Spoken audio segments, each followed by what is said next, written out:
Prefixes prefixes के हो भन्ने चाहिँ सुन्नु पर्यो पहिला मजाले बुझ्नु पर्यो prefixes are those words or letters which when added to any root word भनेको मेन वर्ड जस्तो PAID पेट मेड मेन वर्ड भयो नि त्यसको बादमा अरू पेटमा जस्तो JOIN जोइन रुट वर्ड भयो नि जोइनिङ जोइन्ड यसरी अब जस्तो अरू वर्ड्सहरू हुन्छ त्यसको डेरिभेटिभ्स वर्ड हुन्छ त्यसको बादमा हाई तपाईँको रुट वर्ड भने highly higher highway this are called derivatives word so root word बुझ्नु भयो in the beginning changes are simple any letter or words which when added to any root words in the beginning changes its meaning or turn its meaning into negative र कुनै पनि strokes अब words कुनै पनि हामीले add गर्छ कुनै पनि रुट वर्डको अगाडि र त्यो एड गरेपछि त्यो मेन वर्ड जुन चाहिँ छ रुट वर्ड त्यसको मिनिङ चेन्ज हुन्छ या त्यो रुट वर्ड्सलाई नेगेटिभ वर्डमा कन्भर्ट गर्छ त्यस्तो इनिशियल पोइन्टको वर्ड्स र लेटरलाई चाहिँ हामीले के भन्छौँ प्रिफिक्सेस बुझ्नुभयो जस्तो मैले KNOW नोन नोन एउटा रुट भयो रुट वर्ड भयो नोनको अगाडि मैले UN अन थपेँ अरे अननोन बुझ्नुभयो सो एउटा वर्ड थपेँ यु र एन अन वर्ड थपेपछि त्यो के भयो नोन चाहिँ अननोन भएपछि नोनमा चाहिँ के नोन चाहिँ केमा कन्भर्ट भयो नेगेटिभ वर्डमा भयो अननोन बुझ्नुभयो त्यसरी नै लिगल छ लिगल एउटा रुट वर्ड भयो लिगलको अगाडिपट्टि मैले आई थपेँ एउटा लेटर थपेँ आई इल्लिगल हुन्छ त्यसलाई केमा कन्भर्ट गर्छ नेगेटिभ वर्डमा गर्छ र यस्तो इनिसियल पोइन्टको कुनै पनि लेटर या वर्ड जुन चाहिँ छ त्यसलाई नै भन्छ प्रिफिक्सेस अब त्यस्तो प्रिफिक्सेस लागेको वर्डहरू थुप्रो छ सो सर्ट ह्यान्डको आफ्नो प्रिफिक्सेसहरू छ त्यो हामी डिस्कसन गर्छौँ र सर्ट ह्यान्डमा प्रिफिक्सेसहरू पनि त्यसरी रिप्रेजेन्ट हुन्छ कुनै पनि रुट वर्डको अगाडिपट्टि कुनै पनि प्रकारको त्यस्तो प्रिफिक्सेसको लागि एउटा कुनै पनि वर्ड या लेटरहरू छ भने त्यसलाई सर्ट ह्यान्डमा पनि एक्ज्याक्टली त्यसरी नै रिप्रेजेन्ट गर्नुपर्छ त्यसलाई नै भन्छ हाम्रो प्रिफिक्सेस सो नम्बर 1 प्रिफिक्समा के छ भन्दाखेरि con or com con or com जब जब वर्ड स्टार्ट हुन्छ कम र कनबाट when word begins with con or com in that cases light dot is added at the initial point of the consonants to express con and com of the word कुनै पनि words को अगाडिपट्टि कन or कमबाट word start हुन्छ त्यतिखेर कन र कम हामीले फुल word लेख्दैनौँ कन र कमलाई हामीले प्रिफिक्स बनाउँछौँ त्यो प्रिफिक्स कस्तो हुन्छ सर्ट ह्यान्डमा भने चाहिँ that is light dot initial पोइन्टमा एड गर्छौँ त्यही लाइट डटलाई हामीले CON कम भनेर पढ्नु पर्यो जस्तै इक्जाम्पल मलाई यहाँनिर कन्डिसन लेख्नु पर्यो सपोज कन्डिसन लेख्दा यहाँनिर म डी थ्रु र सन हुक लेख्छु अब अगाडि कनले स्टार्ट भयो कन चाहिँ यहाँ इनिसियल पोइन्टमा लाइट डट लाउँछ दिस इज कन यो लाइट डट अनि मुनि DE सन कन्डिसन यसरी नै conduct confident confidence connect connected connection consider अब कन्सिडर लेख्नु कन्सिडर कुन चाहिँ प्लेस भावल आयो थर्ड प्लेस अब कनको भावल फलो गर्दैनौँ त्यसको बादमा वर्डको स्टार्टिङ भावल कुन चाहिँ छ कन कम त प्रिफिक्स भइहाल्यो त्यसको अन्त सिडर कनको बाद डिसन भन्दाखेरि डिसनमा कुन चाहिँ भावल छ त्यो भावलको एकोर्डिङ स्ट्रोक पोजिसनिङ हुन्छ अब कन्सिडर लेख्नु पर्यो नि कन एउटा मेरो प्रिफिक्सेस भयो अब सिडर हेर्छु सिडर हेर्दा SE थर्ड प्लेस भावल आयो सो सर्कल एस र डट थ्रु द लाइन हो सर्कल एस र डट थ्रु द लाइन अब कन लेख्नु पर्यो मैले माथि light dot E con this is con SE र डर के भयो कन्सिडर इज दिस वे हामीले कन र कम प्रिफिक्स युज गर्नु पर्यो consider considerable consideration considered considering constant consequently comfortable contents continue continued convention contract company committee common communication community comply complete completely र complaint लेख्दाखेरि these are all the words where word begins with con or com so very simple if there is any words you find or you found with initial con or com in that cases that initial con and com is used as a prefixes of shorthand that is light dot con or com जुन चाहिँ stroke को initial point मा लाउनु पर्यो र त्यही light डटलाई कन र कम पढ्नु पर्यो देन आफ्टर के कन्सोनेन्ट्स आउँदैछ त्यसलाई तपाईले अट्याच गर्दै जोइन गर्दै जाने सिम्पल भेरी इजी कन कम अन्त मुनि एउटा स्पेशल आउटलाइनमा याद गर्नुपर्छ कमर्स र कमिसनमा चाहिँ प्रिफिक्स कम र कन लाग्दैन, यो दुईटा वर्ड एज इट इज बस्छ। अब कमिसनमा लागेन भने कमिसनबाट निक्लिने अरू वर्डहरूमा पनि लाग्दैन है फेरि, हुन्छ। कमर्समा लागेन भने कमर्सियली लेख्दाखेरि त्यो वर्डहरूमा पनि लाग्दैन। मिन्स कमर्स कमिसनबाट जति पनि बनिने वर्डहरू छ त्यसमा चाहिँ कन कम लाग्दैन प्रिफिक्सेस। त्यो बाहेक अरू जति पनि वर्ड छ त्यसको इनिसियल पोइन्टमा कन र कमबाट वर्ड स्टार्ट हुन्छ भने चाहिँ त्यतिखेर हामीले प्रिफिक्स कन र कम युज गर्नु पर्यो। That is like dot at initial point of that first consonant, बुझ्नुभयो। त्यसको बादमा आउँछ middle con com and com. जब वर्डको मिडलमा कन कन अर कम आउँछ that is expressed by disjoining of consonants, बुझ्यो। स्ट्रोकलाई डिसजोइन गरेर तपाईँले एक्सप्रेस गर्नु पर्यो। मिडल भनेको चाहिँ वर्डको मिडलमा तपाईँले कन र कम सुन्नुभयो, कन र कम तपाईँको वर्डको मिडलमा आउँदैछ भने चाहिँ त्यसलाई चाहिँ हामीले मिडल कम र कन भन्छौँ। र मिडलमा कन कम र सियुएम कम पनि, अन्त कक पनि हुन्छ ल, सिओजी कक। यहाँ मैले जोड्नु बिर्सेछु एउटा, यहाँ माथि पनि कन कम र सिओजी कक पनि हुन्छ, अन्त यहाँ माथि कम कन अर सिओजी कक अल्सो याद गर्नु पर्यो। र मिडलमा कम र कक आयो भने पनि हामीले प्रिफिक्स नै युज गर्छौँ। र त्यसमा प्रिफिक्स चाहिँ कुनै पनि प्रकारको स्ट्रोक डटहरू हामी लाउँदैनौँ, खालि सिम्पल स्ट्रोकलाई डिसजोइन गरेर एक्सप्रेस गर्छौँ। जस्तै इक्जाम्पल मिसकन्डक्ट लेख्नु पर्यो, लेट्स से मिसकन्डक्ट। अब मिस लेख्दाखेरि MIS, miss, CONDUCT, conduct. Misconduct is one particular word. So there is a con in between that word. र त्यो वर्डको मिडलमा के छ तपाईको कन छ। सो CON इज कन, र यो त कन त हाम्रो प्रिफिक्स हो।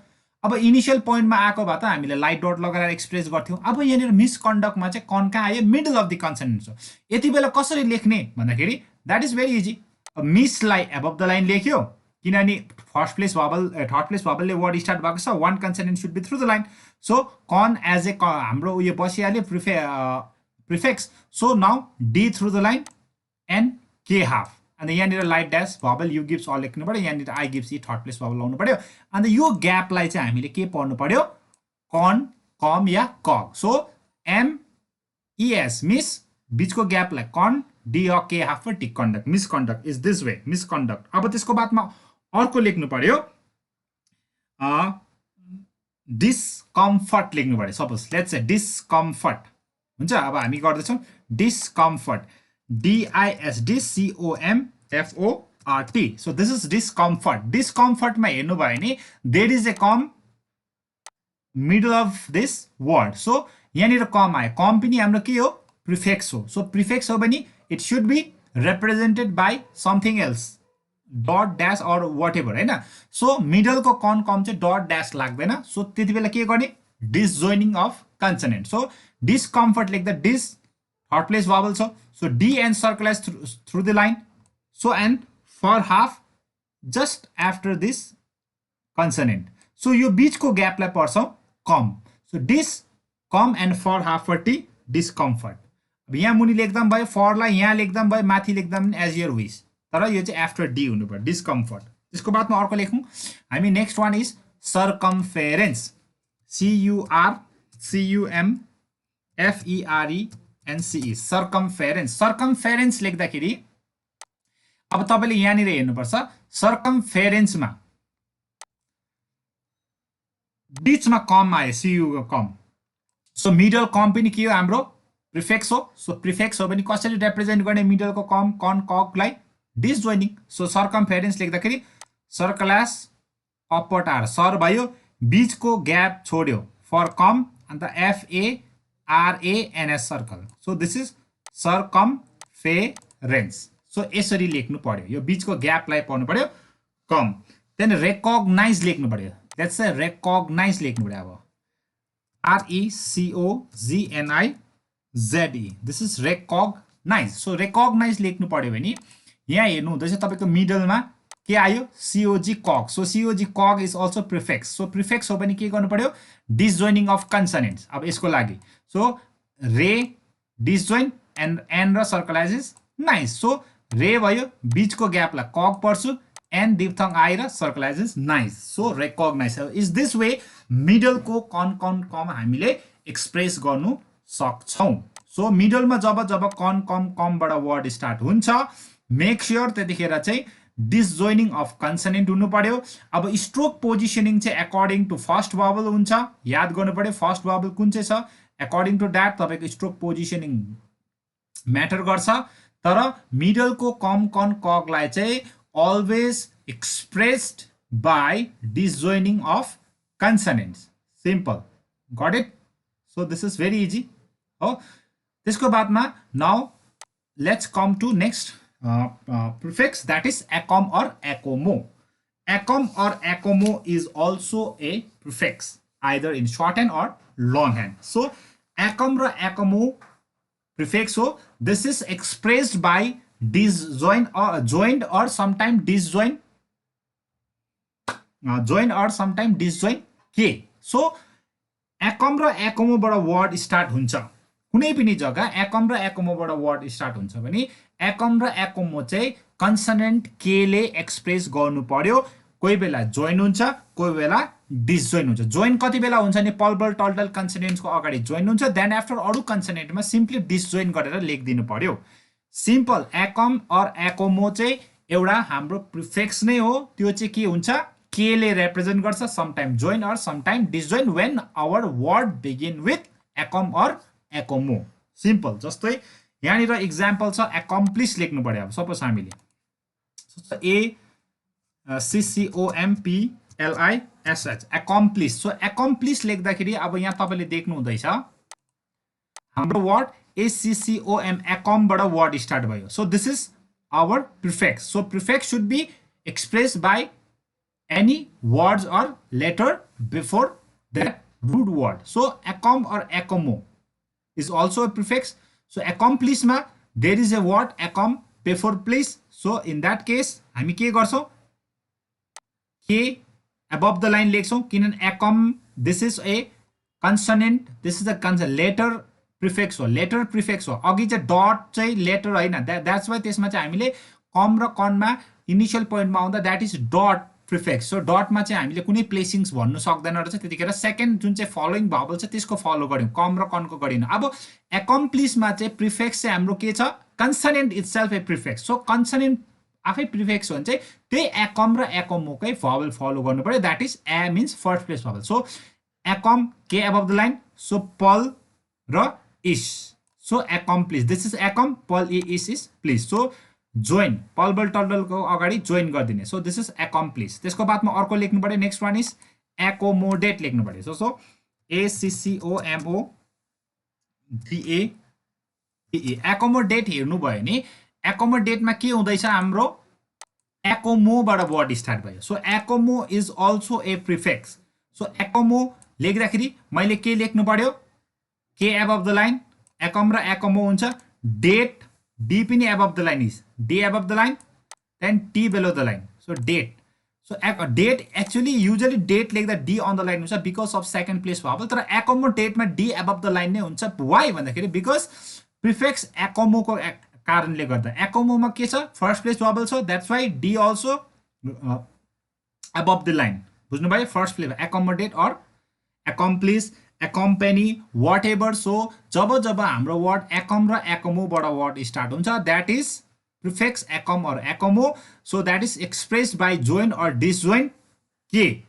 before pulbal tuldal consonant that k should be joined then before other consonant k लाई हामीले disjoin गरेर लेख्नु पर्यो जस्तो त्यहाँ बुकमा हेर्नु भयो नि तपाई very much clear हुनुपर्ने सायद नेक्स्ट मा छ हाम्रो next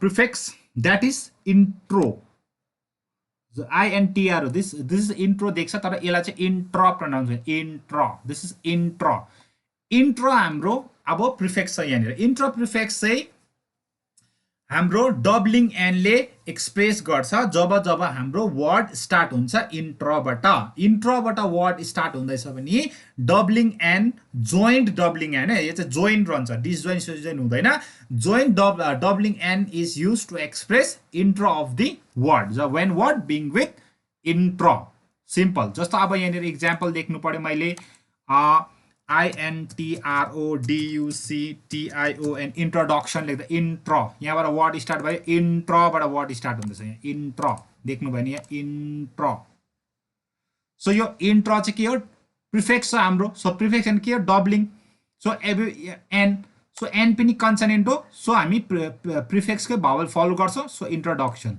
दिस वे त्यसको बादमा इन्ट्रोड्युस्ड थुप्रो वर्डहरू छ जब जब इन्ट्रोबाट वर्ड स्टार्ट हुन्छ त्यतिखेर चाहिँ हामीले डबलिङ एन युज गर्छौँ to express that initial intro of that particular word simple this is about prefix intro so now comes to final prefix that is magna, magni or magne. Magna, magni or magne. So when word begins with magna, magni or magne, in that cases disjoint am is used to express that initial magna, magni or magne. जब जब हाम्रो word मेग्नाले मेग्नीले या मेग्नेले word start हुन्छ भने चाहिँ त्यो केसेसमा हामी चाहिँ डिसजोइन्ट एम युज गर्छौँ always to express this prefixes बुझ्नुभयो जस्तै म्याग्नानिमस म्याग्निफिसेन्ट म्याग्निट्युड म्याग्नेटाइज अब यसमा के हुँदैछ कन्सोनेन्ट प्रिफिक्स युज गर्दैछौँ सो त्यतिखेर कन्सोनेन्ट प्रिफिक्स हो भने त जस्तो म्याग्नानिमस लेख्नु पर्यो नि म्याग्नाले वर्ड स्टार्ट भयो यहाँनिर देख्नु हुँदैछ म्याग्नाले सो म्याग्ना हाम्रो प्रिफिक्सेस हो so magna prefix stroke M हो सो स्ट्रोक एम हो भने यसकै भावल फलो गर्नुपर्छ that is above the line magna नि मस नि मस त्यसै नै magnificent magnitude and magnitude these are all the examples of this prefixes magna, magni or magni. Hope now you very much clear with these prefixes. So con, com or com, middle con, com or com plus cog, acom or acomo, intro, magna, magni or magne. So if you have still some doubts over this prefixes, you can simply text me and send me your queries. So thank you so much. आजको लागि